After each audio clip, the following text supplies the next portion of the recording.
একটু কল্পনা করা যাক। ধরুন সকাল 10টায়, ঠান্ডা, একটা এবড়োখেবড়ো মাটির উপর হঠাৎ আপনার জ্ঞান ফিরল। বাপরে, ভাবতেই তো কেমন লাগছে। ঠিক, মানে চারপাশের কিছুই চেনা যাচ্ছে না, স্মৃতি পুরোপুরি ফাঁকা, কিন্তু বাতাসে ভাসছে হাজার হাজার নারী, পুরুষ আর শিশুর গগনবিদারী দিশেহারা চিৎকার। এক চরম বিশৃঙ্খলা যাকে বলে। একদম, যেন চোখের সামনে আস্ত একটা নরক ভেঙে পড়েছে। আসলে এটি কোনো দুঃস্বপ্ন নয়, এটি ইতিহাসের অন্যতম অন্ধকার এক অধ্যায়ের একটি বাস্তব চিত্র, একটি রিফিউজি বা উদ্বাস্তু শিবিরের ভেতরের দৃশ্য। একটা জ্যান্ত নরক। হ্যাঁ, আর আজকের এই গভীর বিশ্লেষণে আমরা এমন একটি বিষয় নিয়ে আলোচনা করতে যাচ্ছি যা শুনতে হয়তো ভীষণ অস্বস্তিকর লাগবে, কিন্তু এটি আমাদের মানব চরিত্রের একেবারে তলানিতে লুকিয়ে থাকা সত্যকে তুলে আনে। মানে সেই অন্ধকার দিকটা যা আমরা এড়িয়ে যেতে চাই। ঠিক তাই। আমাদের আজকের তথ্যসূত্র হল অত্যন্ত শক্তিশালী একটি সাহিত্যের অংশ। মটলড ডন বইয়ের অন্তর্গত দ্য রিটার্ন নামক একটি লেখার কয়েকটি পৃষ্ঠা আমাদের হাতে রয়েছে। খুবই পাওয়ারফুল একটা টেক্সট। রাইট। আজকের লক্ষ্য হল কিভাবে একটি ছোট গল্পের মাত্র কয়েকটি পাতা কোনো রকম অতিরঞ্জন বা চড়া দাগের বর্ণনা ছাড়াই একটি বিশাল মানবিক বিপর্যয়ের চরম ট্রমার চিত্র নিখুঁতভাবে ফুটিয়ে তুলতে পারে, তার গভীরে প্রবেশ করা। এবং সেটা খুব সূক্ষ্মভাবে। একদম। তবে একটা বিষয় শুরুতেই স্পষ্ট করে নেওয়া ভালো, আমাদের কাছে থাকা তথ্যসূত্রে যে ঘটনাগুলো দেয়া আছে, আমরা কেবল তার মানসিক ও সাহিত্যিক দিকগুলো নির্মোহভাবে বিশ্লেষণ করব। এটা খুব জরুরি একটা পয়েন্ট। হ্যাঁ, মানে এখানে কোনো নির্দিষ্ট রাজনৈতিক বা ধর্মীয় পক্ষের হয়ে কথা বলার কোনো সুযোগ নেই, কারণ এ ধরনের বিপর্যয়ে দিন শেষে কেবল মানবতারই পরাজয় ঘটে। ঠিক আছে, চলুন বিষয়গুলো একটু খুলে বিশ্লেষণ করা যাক। অত্যন্ত চমৎকার এবং প্রয়োজনীয় একটা প্রেক্ষাপট তৈরি করেছেন। এই ধরনের বিশ্লেষণগুলো আসলেই খুব কঠিন। কারণ বিষয়টা খুব সেনসিটিভ, তাই না? ঠিক, কারণ এখানে আমরা কেবল কিছু শুকনো পরিসংখ্যান বা তারিখ নিয়ে কথা বলছি না, আমরা মানুষের মনের এমন এক অন্ধকার গলিতে প্রবেশ করছি যেখানে আলো খুব কমই পৌঁছায়। গল্পের মূল চরিত্র সিরাজউদ্দিনের ওই রিফিউজি ক্যাম্পে মাটিতে পড়ে থাকার যে দৃশ্যটির কথা বললেন, তার বর্তমান এই ভয়ঙ্কর অবস্থাটি পুরোপুরি বোঝার জন্য আমাদের একটু পেছনের ঘটনাগুলো দেখতে হবে। মানে ঠিক কোথা থেকে এই বিভীষিকার শুরু হলো? একদম তাই, সেটা জানা দরকার। তথ্যসূত্রটি আমাদের সেই পেছনের ঘটনাগুলোর একটি খণ্ডচিত্র দেয়। সেখানে বলা হয়েছে একটি বিশেষ ট্রেন দুপুর 2টোর দিকে অমৃতসর থেকে ছেড়ে আসে। আর তারপর 8 ঘণ্টা পর দীর্ঘ এবং ভয়ঙ্কর এক যাত্রার শেষে ট্রেনটি লাহোরের মুঘলপুরায় পৌঁছায়। এই পুরো পথেটিতে আসলে কি ঘটেছিল তার কোনো বিস্তারিত বর্ণনা নেই, কিন্তু ফলাফলের চিত্রটি শিউরে ওঠার মতো। গা শিউরে ওঠার মতোই বটে। হ্যাঁ, অসংখ্য মানুষ নিহত হয়েছে, মারাত্মক আহত হয়েছে অনেকেই, আর অনেকে নিখোঁজ। পরের দিন সকাল 10টায় সিরাজউদ্দিন যখন সেই খালি মাটির ওপর জ্ঞান ফিরে পায়, তখন তার চারপাশের পরিস্থিতি আক্ষরিক অর্থেই ভয়াবহ। চারদিকে শুধু চিৎকার আর হাহাকার, তাই না? ঠিক, তথ্যসূত্র বলছে সিরাজউদ্দিনের কাছে এই পুরো ব্যাপারটা একেবারেই অর্থহীন মনে হচ্ছিল। তার মনে হচ্ছিল যেন সে এক অতল গহ্বর বা শূন্যতার উপর দিয়ে ঝুলছে। এই জায়গাটা খুব গুরুত্বপূর্ণ। এই অনুভূতিটা আসলে কি? মানে একজন মানুষ যখন এত বড় একটি ঘটনার পর জ্ঞান ফিরে পায়, তখন সে কেন চারপাশের কিছুই মেলাতে পারে না? আসলে এই যে অতল গহ্বরের অনুভূতি, মনস্তত্ত্বের ভাষায় এটি চরম ট্রমা বা তীব্র মানসিক আঘাতের একেবারে প্রাথমিক এবং ধ্রুপদী একটি লক্ষণ। আচ্ছা, মানে একটা ডিফেন্স মেকানিজমের মতো। একদম ঠিক ধরেছেন। মানুষের মস্তিষ্ক একটি নির্দিষ্ট মাত্রা পর্যন্ত চাপ বা ভয় সহ্য করতে পারে, কিন্তু যখন চোখের সামনে এমন কোনো বিভীষিকা ঘটে যা মানুষের সাধারণ চিন্তাশক্তির বাইরে, যেমন ধরুন নিজের পরিবারকে চোখের সামনে শেষ হয়ে যেতে দেখা, হ্যাঁ, বা পরিচিত পুরো পৃথিবীটাকে এক মুহূর্তে ধ্বংস হয়ে যেতে দেখা, তখন মস্তিষ্ক নিজেকে রক্ষা করার জন্য পারিপার্শ্বিক বাস্তবতা থেকে নিজেকে পুরোপুরি বিচ্ছিন্ন করে ফেলে। মানে একটা শাটডাউন হয়ে যায়। হ্যাঁ, এটি একটি প্রতিরক্ষামূলক ব্যবস্থা। সিরাজউদ্দিন যখন মাটিতে পড়েছিল, তার মস্তিষ্ক আসলে বাস্তবতাকে অস্বীকার করে ওই শূন্যতার অনুভূতি তৈরি করেছিল, যাতে সে ব্যথার তীব্রতা থেকে বাঁচতে পারে। বুঝতে পারছি। আর এই বিচ্ছিন্নতার জায়গাটা থেকেই কিন্তু একটি অদ্ভুত ঘটনার সূত্রপাত হয়। সিরাজউদ্দিন যখন সেই অতল গহ্বরে ঝুলছে বলে মনে করছে, ঠিক তখনই তীব্র সূর্যের আলো সরাসরি তার চোখে এসে পড়ে। আর ওই আলোটাই ট্রিগার হিসেবে কাজ করে। ঠিক, ওই আলোর আঘাতেই হঠাৎ করে তার মস্তিষ্কে কিছু খণ্ডিত ছবির ঝলকানি দিয়ে ওঠে। পুরো ঘটনা নয়, কেবল কিছু টুকরো টুকরো দৃশ্য। যেমন আক্রমণ, চারদিকে আগুন, প্রাণপণ পালানো, একটি রেলওয়ে স্টেশন, রাতের অন্ধকার এবং তার মেয়ে সাকিনা। খুব ছড়ানো ছিটানো স্মৃতি। এরপর সবচেয়ে ভয়ঙ্কর দৃশ্যটি তার চোখের সামনে ভেসে ওঠে, তার স্ত্রীর মৃত্যু দৃশ্য।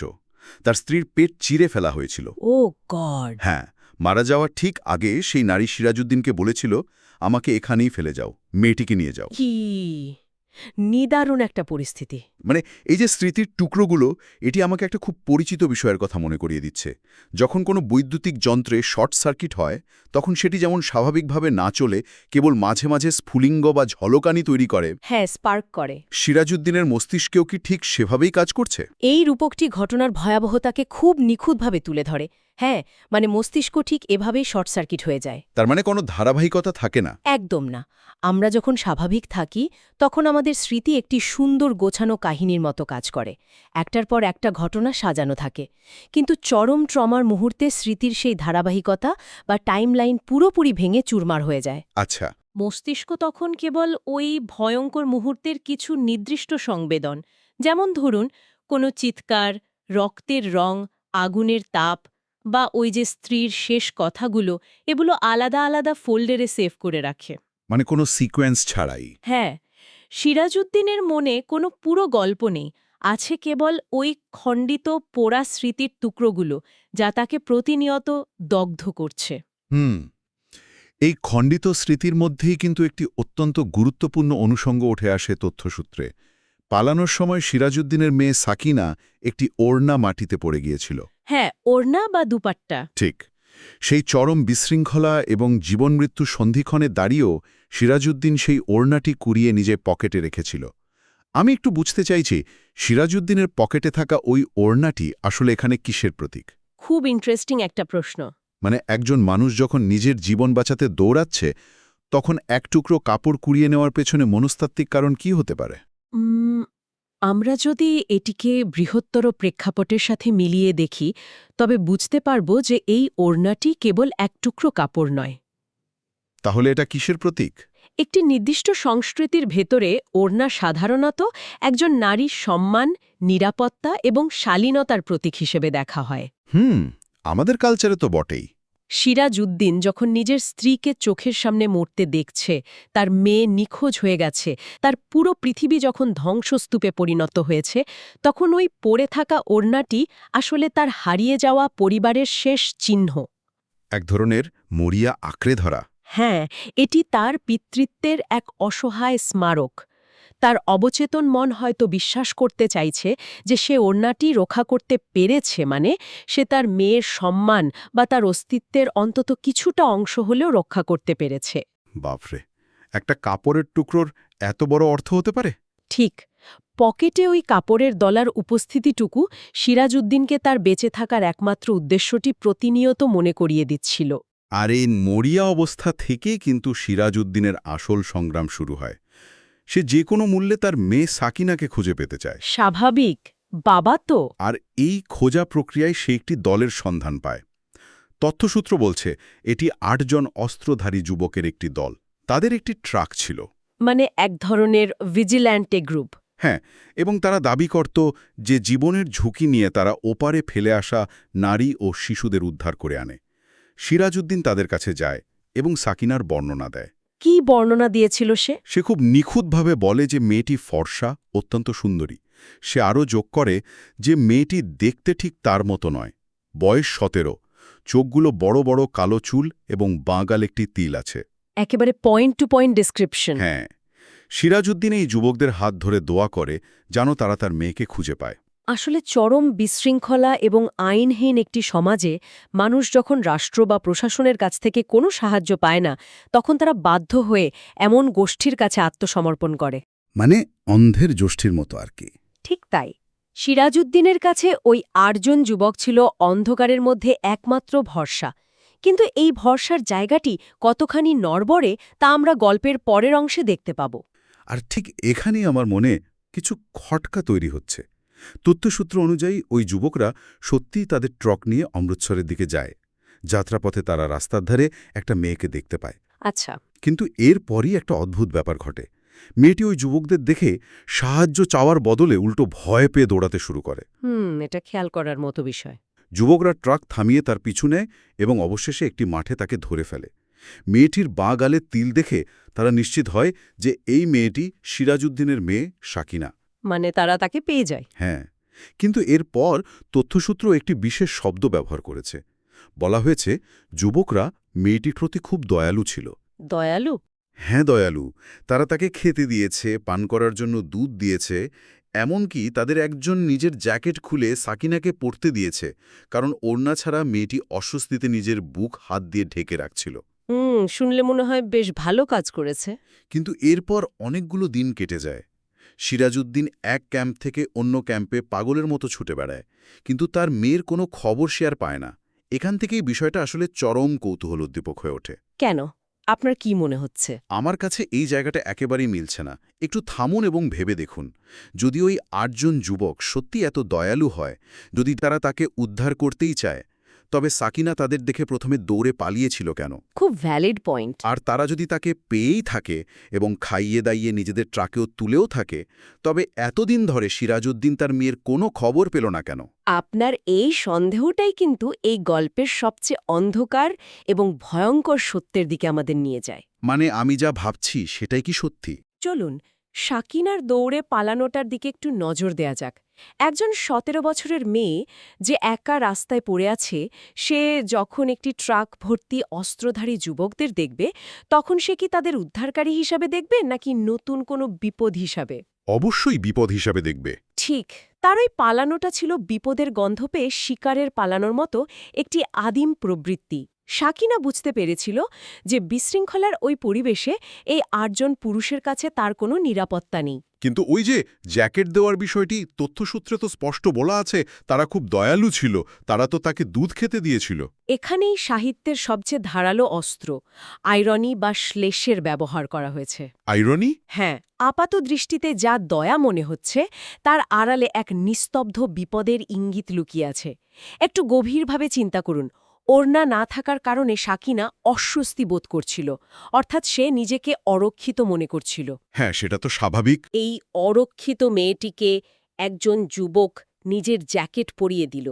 এটিকে কি আমরা শালীনতা রক্ষার চেষ্টা বলবো, নাকি একটি বন্য পরিবেশে শিকারীরা যখন তাদের শিকারকে অন্যদের চোখ থেকে আড়াল করতে চায় বা নিজেদের সম্পত্তি হিসেবে চিহ্নিত করতে চায়, এটি সেই আচরণেরই বহিঃপ্রকাশ?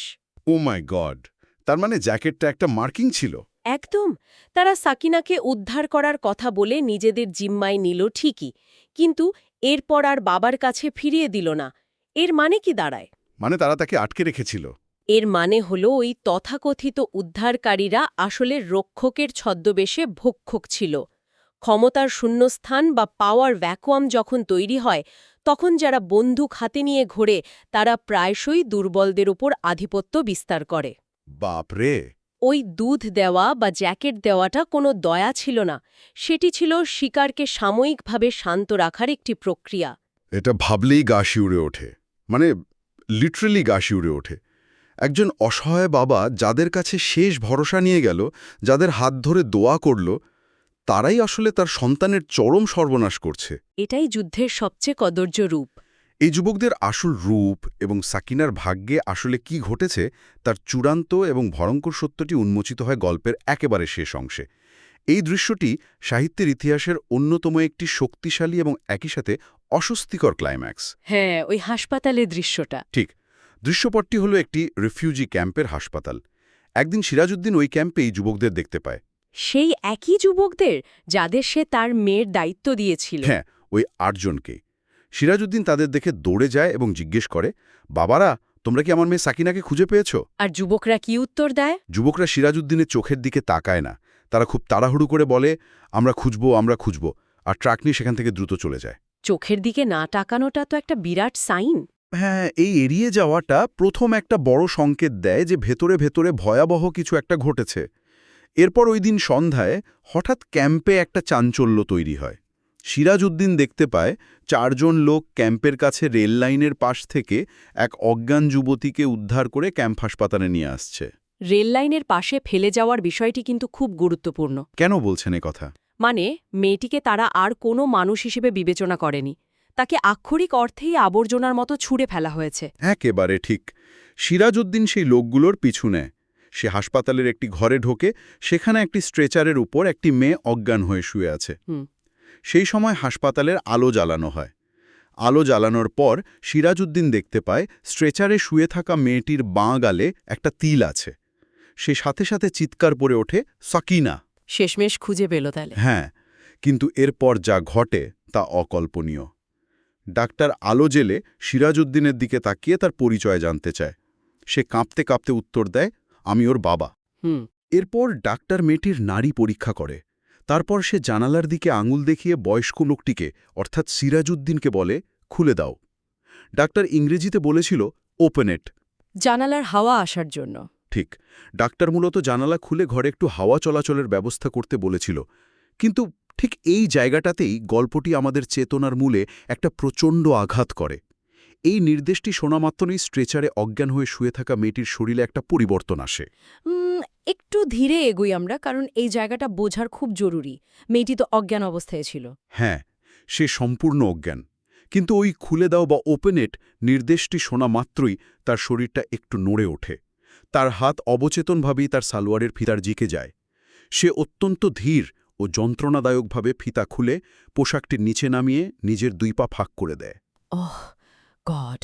আর এই দৃশ্য দেখে সিরাজউদ্দিন আনন্দে চিৎকার করে ওঠে, সে বেঁচে আছে, আমার মেয়ে বেঁচে আছে। অন্যদিকে ডাক্তার চরম আতঙ্কে ঘামতে শুরু করে। তাহলে এই সবকিছুর প্রকৃত অর্থ কি দাঁড়ায়? এটা সত্যি সহ্য করা কঠিন। ওপেন ইট কথাটি তো ডাক্তার জানালা খোলার জন্য বলেছিল। অজ্ঞান একটি মেয়ে কেন এই নির্দেশ শুনে নিজের পোশাক খুলে ফেলল? এখানেই এই গল্পের মনস্তাত্ত্বিক ভয়াবহতার চূড়ান্ত রূপটি লুকিয়ে আছে। একটু বুঝিয়ে বলবেন বিষয়টা? ওই 8 জন তথাকথিত উদ্ধারকারী যুবক আসলে সাকিনার সাথে কি করেছিল তার কোনো সরাসরি বর্ণনা কিন্তু এই গল্পে নেই। কোথাও লেখা নেই যে তারা তাকে ধর্ষণ করেছিল। হ্যাঁ, টেক্সটে কোথাও সেটা সরাসরি বলা নেই। কিন্তু এই একটি মাত্র দৃশ্যের মাধ্যমে সবকিছু পরিষ্কার হয়ে যায়। এই যে অজ্ঞান অবস্থায় সাকিনার পোশাক খোলার বিষয়টি, একে মনস্তত্ত্বের ভাষায় ক্লাসিক্যাল কন্ডিশনিং বলা হয়। এই ক্লাসিক্যাল কন্ডিশনিং বিষয়টা একটু সহজ করে বুঝিয়ে বলবেন কি? মানে সাধারণ শ্রোতাদের কাছে এটি কিভাবে কাজ করে? বিষয়টা পরিষ্কার করার জন্য একটা খুব সাধারণ এবং বিখ্যাত উদাহরণ দেওয়া যেতে পারে। ধরুন, বিজ্ঞানী প্যাভলভের সেই বিখ্যাত এক্সপেরিমেন্টার কথা। কুকুরের ওই এক্সপেরিমেন্টটা? হ্যাঁ, তিনি একটি কুকুরকে প্রতিদিন খাবার দেওয়ার আগে একটি ঘণ্টা বাজাতেন। কিছুদিন পর দেখা গেল খাবার না দিয়ে শুধু ঘণ্টা বাজালেও কুকুরের মুখ থেকে লালা ঝরছে। মানে সাউন্ডের সাথে খাবারের একটা লিঙ্ক তৈরি হয়ে গেছে। একদম। অর্থাৎ কুকুরের মস্তিষ্ক ঘণ্টার শব্দের সাথে খাবারের সম্পর্কটা এমনভাবে গেঁথে নিয়েছে যে শব্দ শুনলেই তার শরীর স্বয়ংক্রিয়ভাবে প্রতিক্রিয়া দেখাচ্ছে। এখানে চিন্তার কোনো অবকাশ নেই, এটি একটি রিফ্লেক্স। বুঝতে পারছি। এখানে সবচেয়ে বিস্ময়কর দিকটি হল, সাকিনার ক্ষেত্রে ঠিক এই ভয়ঙ্কর জিনিসটাই ঘটেছে। ওই 8 জন যুবক দিনের পর দিন বারবার তাকে ধর্ষণ করেছে এবং প্রতিবার পাশবিক নির্যাতনের আগে তারা হয়তো ওই একই নির্দেশ দিত, খুলে দাও বা ওপেন ইট। বাপরে, কতটা অমানবিক হতে পারে মানুষ! এই চরম ট্রমা এবং বারংবার শারীরিক নির্যাতনের ফলে সাকিনার মস্তিষ্ক ওই শব্দ দুটোর সাথে শারীরিক নির্যাতনকে আষ্টে পৃষ্ঠে বেঁধে ফেলেছে। সে এখন অজ্ঞান, তার চেতন মন কাজ করছে না। কিন্তু যখনই তার অবচেতন মন ওই নির্দিষ্ট শব্দ দুটো শুনেছে, সে ধরে নিয়েছে যে তাকে আবারও সেই ভয়ঙ্কর নির্যাতনের মধ্য দিয়ে যেতে হবে। তাই সে আর কোনো বাধা দেওয়ার চেষ্টাও করেনি। সে শুধু সারেন্ডার করেছে। হ্যাঁ, কেবল একটা যন্ত্রের মতো নিজের শরীরকে সেই নির্যাতনের জন্য প্রস্তুত করেছে। চরম ট্রমা এভাবেই একজন মানুষকে তার মানবিক সত্তা থেকে বিচ্ছিন্ন করে কেবল একটি আদেশের দাসে পরিণত করে দেয়। এটা শোনার পর আক্ষরিক অর্থেই বাকরুদ্ধ হয়ে যেতে হয়। মানে সাকিনার নিজস্ব কোনো ইচ্ছাশক্তি, লজ্জা, চেতনা বা মানবিকতা বলতে আর কিছু অবশিষ্ট নেই। কিচ্ছু না, সব শেষ। সে কেবল একটি মাংসপিণ্ডে পরিণত হয়েছে যে কিনা একটি শব্দের কমান্ডে সাড়া দেয়। কিন্তু এই পুরো দৃশ্যে সিরাজউদ্দিনের প্রতিক্রিয়াটা আরও বেশি ধাক্কা দেয়। হ্যাঁ, সে তো আনন্দে চিৎকার করে উঠেছিল। সে তো বাবা, সে দেখছে তার মেয়ে তার সামনে নিজের সম্মান বিসর্জন দিচ্ছে, অথচ সে আনন্দে চিৎকার করছে যে তার মেয়ে বেঁচে আছে। এটা কিভাবে সম্ভব? ক্ষমা এবং হারানোর ভয় তাকে পুরোপুরি অন্ধ করে দিয়েছে। মানে তার কাছে অন্য কিছুর আর কোনো দাম নেই। না, সে এতগুলো দিন ধরে শুধু একটা জিনিসই চেয়েছে, তার মেয়েকে জীবিত অবস্থায় পাওয়া। এখন তার কাছে তার মেয়ের কেবল শ্বাস-প্রশ্বাস চলতে থাকাটাই জীবনের সমার্থক হয়ে দাঁড়িয়েছে। কিন্তু ভেতরের মানুষটা তো মরে গেছে। ঠিক, শরীরের ভেতরে যে সাকিনা নামের আসল মানুষটি মৃত্যু ঘটেছে, তার আত্মা যে ছিন্ন ভিন্ন হয়ে গেছে, সেই সূক্ষ্ম বোধটুকু বোঝার মতো মানসিক অবস্থায় সিরাজউদ্দিন আর নেই। হুম। সে শুধু তার হারানো জিনিসটা ফিরে পেয়েছে। তার কাছে ওই শরীরটার অস্তিত্বটাই এখন একমাত্র সত্য। আর ওই যে ডাক্তার, যে এই দৃশ্য দেখে চরম আতঙ্কে ঘামতে শুরু করেছিল। ডাক্তারের ওই ঠান্ডা ঘাম আসলে আমাদের মতো সুস্থ স্বাভাবিক মানুষের বিবেকবোধের প্রতীক। মানে ডাক্তার বুঝতে পারছিল আসলে কি ঘটেছে। একদম। ডাক্তার একজন চিকিৎসক হিসেবে জানে যে মেয়েটির নাড়ি চলছে, মানে সে চিকিৎসা বিজ্ঞানের ভাষায় বেঁচে আছে। কিন্তু যখন সে দেখল যে একটি সাধারণ শব্দ শুনে মেয়েটি যন্ত্রের মতো নিজের পোশাক খুলে ফেলল, তখন ডাক্তার বুঝতে পারল যে এই মেয়েটি শারীরিকভাবে বেঁচে থাকলেও মানসিকভাবে সে আর বেঁচে নেই। তার মানে তাকে ভেতর থেকে ধ্বংস করে দেওয়া হয়েছে। হ্যাঁ, তার ভেতরের মানুষটিকে চরমভাবে খুন করা হয়েছে। এই উপলব্ধিটাই ডাক্তারকে আতঙ্কে ফেলে দেয়। সে বুঝতে পারে মানুষের নৃশংসতা ঠিক কতটা নিচে নামতে পারে। এই পুরো আলোচনাটি সত্যি আমাদের চোখে আঙুল দিয়ে দেখিয়ে দেয় যে যুদ্ধ, দাঙ্গা বা দেশভাগের মতো বিপর্যয়ে সবচেয়ে বড় মূল্য চোকাতে হয় সমাজের সবচেয়ে দুর্বল অংশকে। ঠিক, নারী এবং শিশুরা সবচেয়ে বেশি সাফার করে। আমাদের আজকের এই তথ্যসূত্রে কিন্তু কোনো বীভৎস খুনের বর্ণনা নেই, গলা কাটার রক্তপাত নেই, কিন্তু একটি সাধারণ পোশাক খোলা দৃশ্যের মাধ্যমে, অবচেতন মনের একটি সাধারণ রিফ্লেক্সের মাধ্যমে সহিংসার সবচেয়ে বীভৎস রূপটি তুলে ধরা হয়েছে। এবং এটি আমাদের প্রমাণ করে যে শারীরিক মৃত্যুর চেয়ে অনেক সময় মানসিক মৃত্যু অনেক বেশি ভয়ঙ্কর হতে পারে। একদম। আমাদের বোঝা প্রয়োজন যে বেঁচে থাকা মানে কেবল হৃৎপিণ্ড চালু থাকা বা শ্বাস-প্রশ্বাস নেওয়া নয়। মানুষের একটি নিজস্ব সত্তা থাকে, একটি সম্মান থাকে। হ্যাঁ, আত্মসম্মান ছাড়া তো মানুষ আর পশুর মধ্যে কোনো পার্থক্য থাকে না। ঠিক বলেছেন। যখন টিকে থাকার জন্য বা পার্শ্ববিক শক্তির কাছে আত্মসমর্পণ করে সেই সত্তাকে মেরে ফেলতে হয়, তখন সেই বেঁচে থাকাকে আর জীবন বলা যায় না। সাকিনা এখন কেবল একটি খোলস মাত্র। সত্যিই তাই। এই গভীর বিশ্লেষণ থেকে একটি জিনিস খুব পরিষ্কার হয়ে যায় যে মানবিকতার পরাজয় কতটা নীরব কিন্তু কতটা ভয়ঙ্কর হতে পারে। আমরা একেবারে শেষের দিকে চলে এসেছি আজকের আলোচনার। বেশ ভারী একটা আলোচনা ছিল আজ। তবে শেষ করার আগে পুরো ঘটনাটি আমাদের একটা বড় প্রশ্নের সামনে দাঁড় করিয়ে দেয়। এটি একটি অত্যন্ত গুরুত্বপূর্ণ প্রশ্নের জন্ম দেয়, যা নিয়ে আমাদের সবার ভাবা উচিত। একদম। একজন বাবার কাছে তার সন্তানের কেবল শারীরিক অস্তিত্বই যখন চরম আনন্দের কারণ হয়ে দাঁড়ায়, তখন বুঝতে হবে সেই পরিবেশ বা সমাজ মানুষের চিন্তাভাবনাকে ঠিক কতটা বিকৃত করে দিয়েছে। ঠিক। চরম ট্রমা বা মানসিক আঘাতের পর মানুষ যখন তার মানবিকতা হারিয়ে কেবল একটি যান্ত্রিক মাংসপিণ্ডে পরিণত হয়, তখন সেই বেঁচে থাকা কি আদৌ জীবন বলা যায়, নাকি সেটি মৃত্যুর চেয়েও ভয়ঙ্কর কোনো কিছু? খুব কঠিন একটা প্রশ্ন। একটি সমাজ যখন মানুষের আত্মাকে হত্যা করে, কেবল তার শরীরটাকে টিকিয়ে রাখে, তখন সেই সমাজের নৈতিক পতন ঠিক কতটা গভীরে পৌঁছায়? এই প্রশ্নটির উত্তর খোঁজার ভার বরং শ্রোতাদের চিন্তার ওপরই ছেড়ে দেওয়া হলো আজ। ভাবার মতো একটা বিষয়। এই ছিল আমাদের আজকের বিশ্লেষণ। আগামীতে আবারও এমন কোনো নতুন তথ্য বা চিন্তার জগৎ নিয়ে আলোচনা হবে। ভালো থাকবেন সবাই।